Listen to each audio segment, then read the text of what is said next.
Welcome to the Compliance 911 Show, a no-nonsense podcast discussing hot topics for today's busy compliance professional. It's everything you wanted to know about regulatory compliance, but we're afraid to ask. And now, here are your hosts, Dean Stockford of M&M Consulting and Len Suzio of GeoDataVision.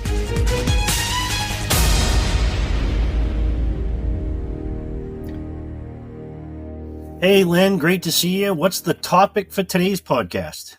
Well, Dean, it's becoming increasingly clear that the Trump administration is serious about deregulation. And because Dodd-Frank Section 1071 and the 2023 CRA rule are currently being litigated, they both present a very high profile in the world of bureaucratic regulations. And I'm certain they have the attention of the Trump administration. I expect that, like the Biden administration that preceded them, the Trump-appointed regulators will announce they intend to reconsider the 2023 CRA rule and the Section 1071 rule, and they will issue a notice of proposed rulemaking that will consider rescinding and revising both rules. The Biden administration did exactly that when the OCC repealed the OCC 2020 CRA rule.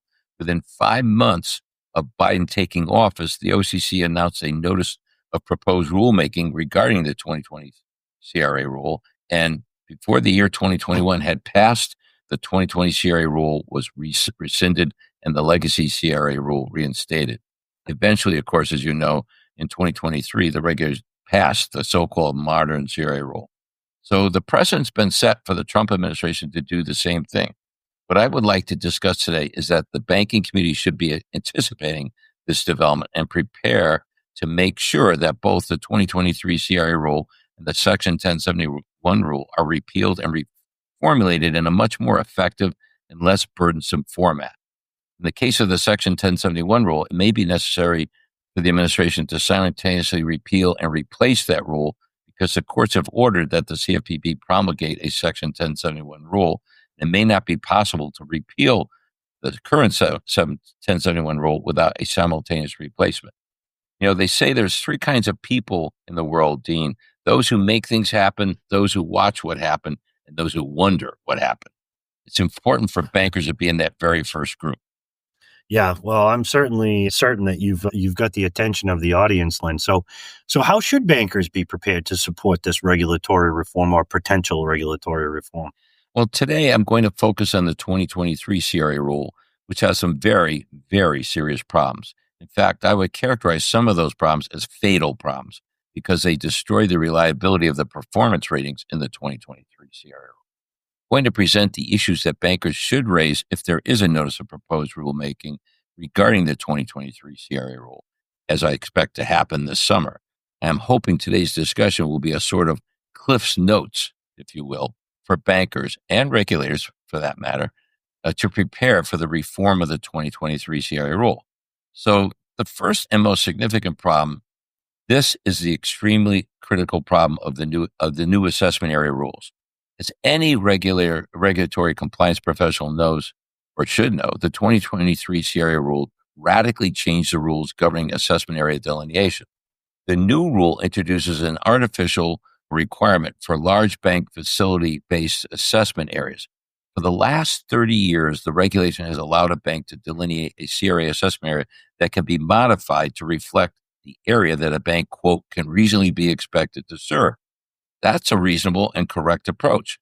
But the new rule, as applies to large banks, those with assets of $2 billion or greater, mandates that a bank cannot incorporate anything less than entire counties within its facility-based assessment areas, no matter how impractical or how impossible it is to serve an entire county.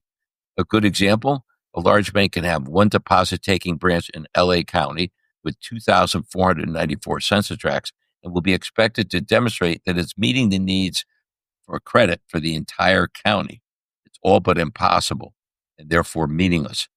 As I have explained in many webinars and published articles, the configuration of a CRA assessment area is the most important decision a bank can make because it not only affects a bank's results, it also determines the performance context, which drives the performance benchmarks used to rate a bank's performance. An unrealistic assessment area means unrealistic performance standards, which means meaningless and maybe even misleading performance test results. Now, is there anyone who wants arbitrary and capricious performance standards? I would argue that this is a highly destructive and dangerous and undermines any confidence in the performance test results produced by the 2023 CRA rule. Aren't there 2 assessment areas in the new rule, and how do those affect that CRA performance evaluation? You're right. There's actually 2 additional assessment areas. So there's 3 in total, Dean, and I want to address the implications for that as well. In addition to the facility-based assessment areas, the 2023 CRA rule creates the retail lending assessment areas that consist of nothing less than an entire MSA or statewide non-MSA. Banks are compelled to designate those areas where they have originated at least 150 closed-end mortgages or 400 small business loans in each of the 2 previous years.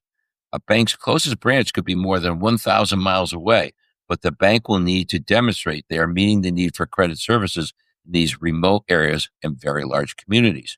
The regulators tout that the performance benchmarks are, quote, tailored benchmarks, but they aren't tailored to adjust for the significant competitive disadvantages of competing in a market with institutions that do have facilities in the market.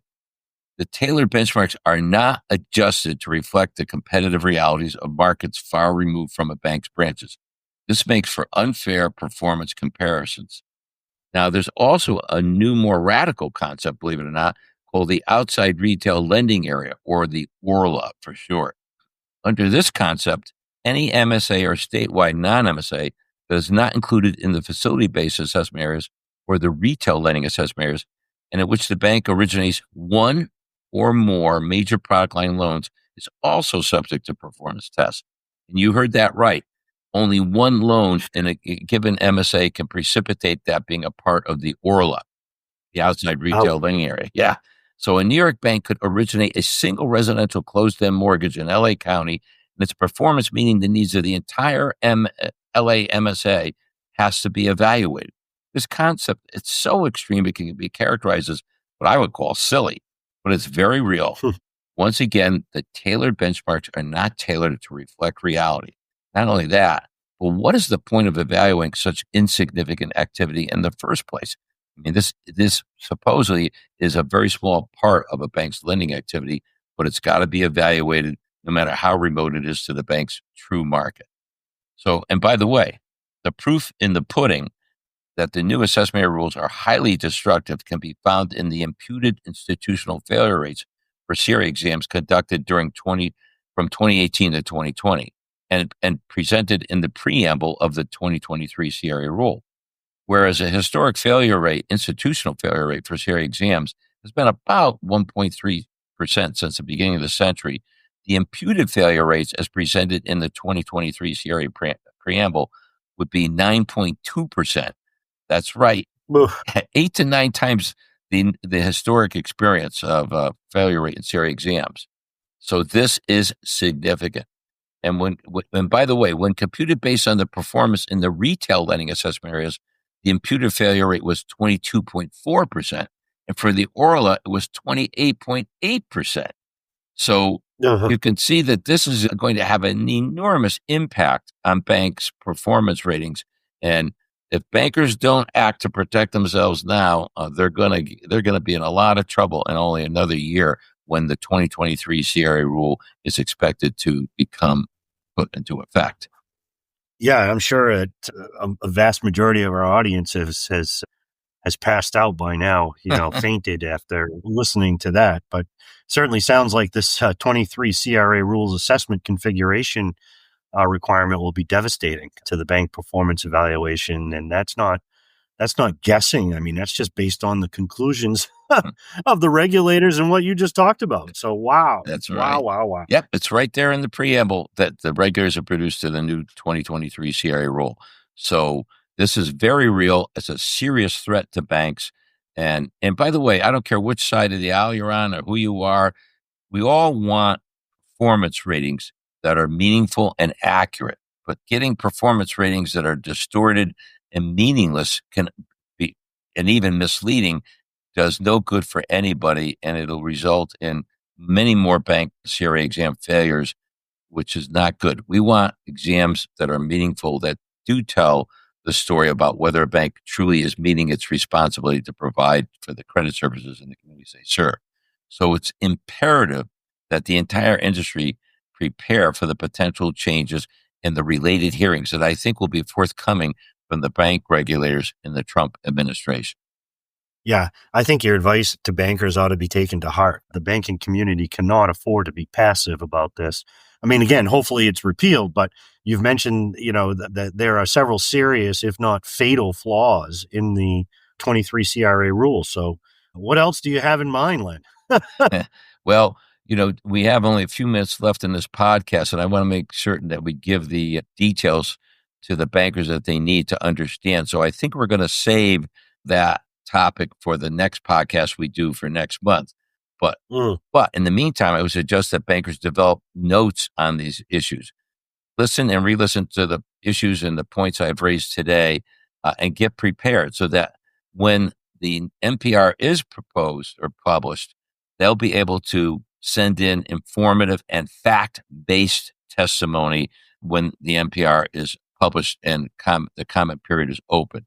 And I think that's going to happen sometime by the middle of this year, the middle of the summer. I would bet you dollars to donuts we're going to see a notice of proposed rulemaking regarding the 2023 CRA rule. Well, that's sound advice, Len. I too would encourage our banking audience to start getting prepared for a dynamic year in regulatory compliance. This is Dean Stockford from M&M Consulting. And this is Len Suzio with GeoDataVision saying, we hope you found today's podcast informative and helpful. And again, as we always say, please let us know of any topics you would like us to address in future podcasts. Thanks for listening to the Compliance 911 Show. If you like the podcast, be sure to subscribe so you don't miss an episode. While you're at it, please give us a like and review to help others find the show. As always, links are in the show notes, and you can always find us online at compliance911show.com. Follow M&M Consulting and GeoDataVision on LinkedIn for all the latest news and information on compliance hot topics.